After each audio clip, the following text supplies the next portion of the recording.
Hi everyone, it's Madeline here. I'm in a little bit of a different environment than you normally see me in.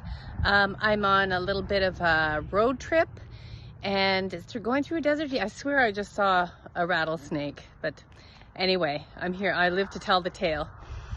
So one of the questions that I ponder a lot and I get asked is, in order for me to be able to truly love and accept other people, do I have to be able to love myself? And maybe a decade or 2 decades ago, I may have said, no, I think you can love other people, but I've changed on that. And here's why. It comes down to our shadows.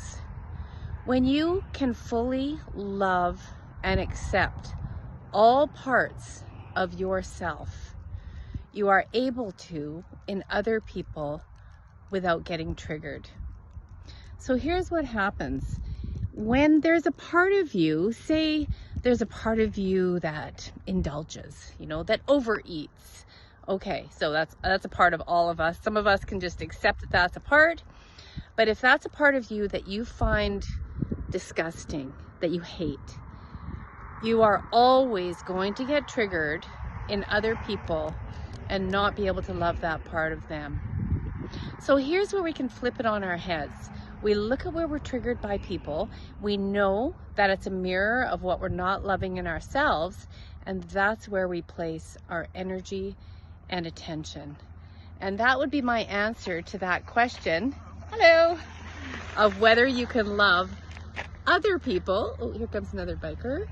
As well as, okay, say hi.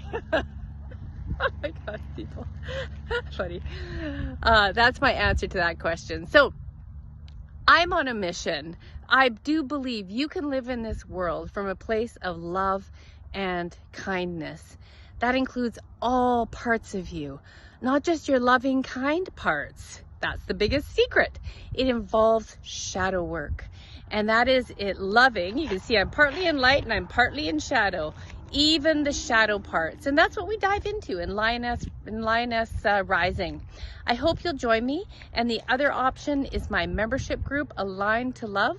It's $44 a month for weekly meetings. You can't go wrong. Just check out the links below and join me in this big lion-hearted love mission.